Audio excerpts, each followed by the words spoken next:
remorseless winter, surrounds the Death Knight with a whirling tempest of frigid air.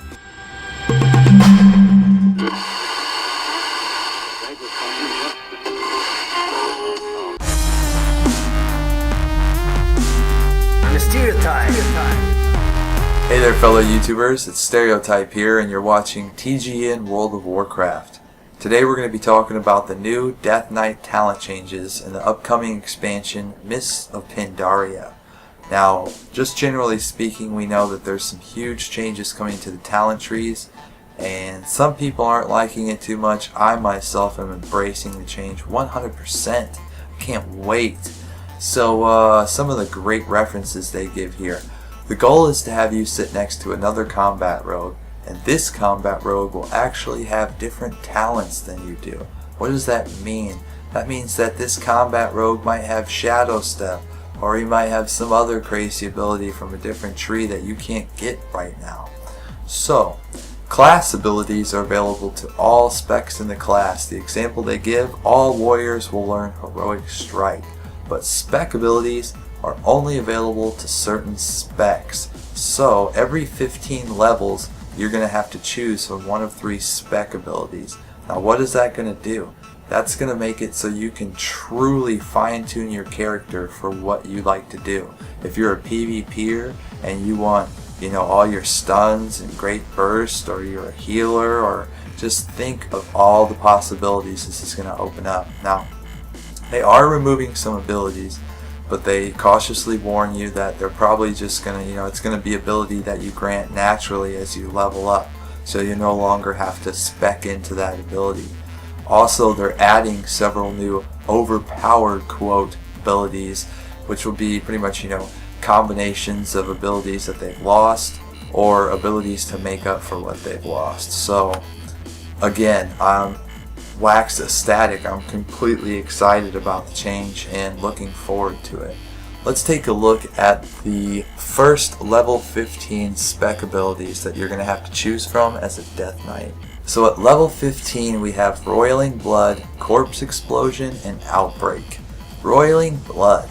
Your Blood Boil ability now also triggers Pestilence if it strikes a diseased target. Corpse Explosion. I remember this. I missed this ability. Detonate the nearest disease-ridden corpse to deal 3,761 shadow damage to enemies within 15 yards, afflicting them with Blood Plague and Frost Fever.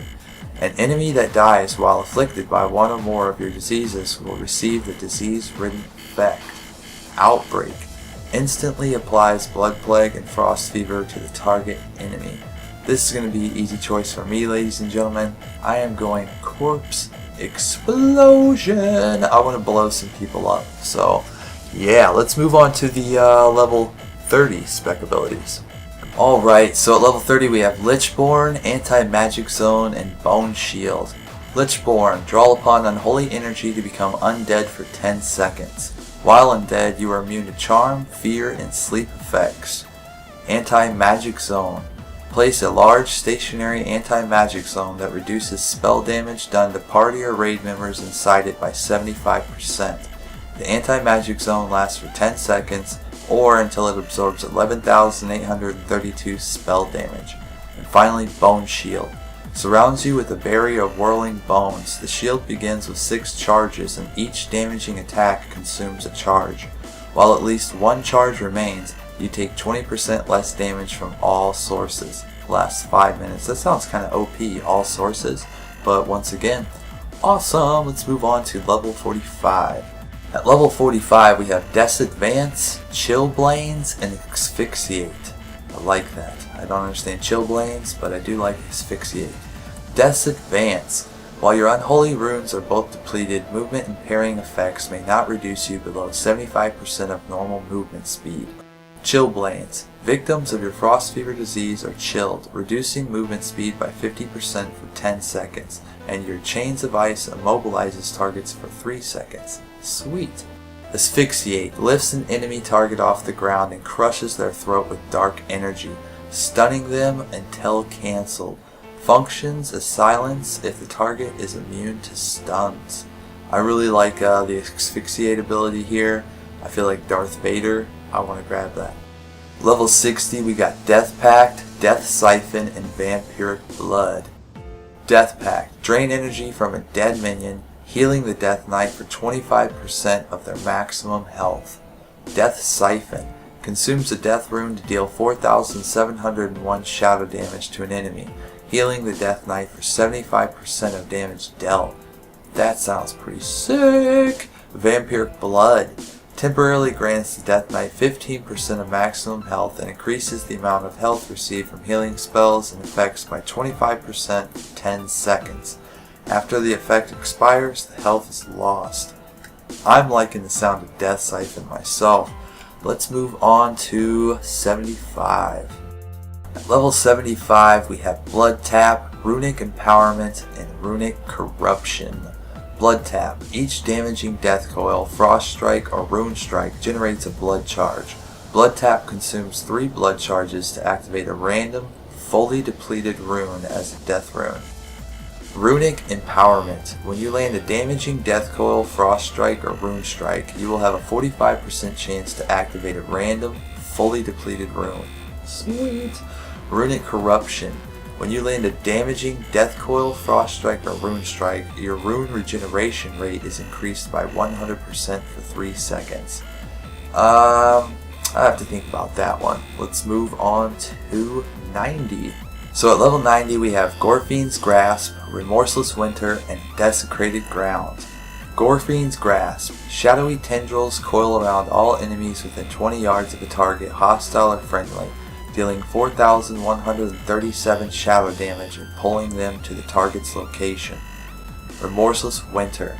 Surrounds the Death Knight with a whirling tempest of frigid air, dealing 3,777 frost damage to enemies within 10 yards every 1 second for 8 seconds. Each time Remorseless Winter deals damage, it reduces enemy movement speed by 15%, stacking up to 5 times. Upon receiving a 5th application, an enemy will be stunned for 6 seconds. God, that sounds OP. Lastly, we have Desecrated Ground. Corrupts the ground in an 8-yard radius beneath the Death Knight, dealing 1,880 shadow damage every 1 second for 10 seconds. While standing in this corruption, the Death Knight is immune to crowd control effects. Remorseless Winter all the way, although Desecrated Ground sounds pretty awesome too. So, those are your new Death Knight talent changes for the new expansion, Mists of Pandaria. I want you guys to take a good look, leave me some feedback, let me know what specs and builds you'll be going with, and also let me know if you guys would like to see more of these videos. I didn't want to do any that somebody else might do. I know there's a lot of paladins and hunters and etc that are here on TGN, so I figured I would make the Death Knight one. But if you guys would like to see any others, just let me know, leave it in a comment below, and I'll be more than happy to make another one of these videos. As always, my name's Stereotype. I'm with TGN.TV. Don't forget to check out TGN Central and all the other great director videos, because we love you guys as much as you love us. Keep your beans cool. Peace.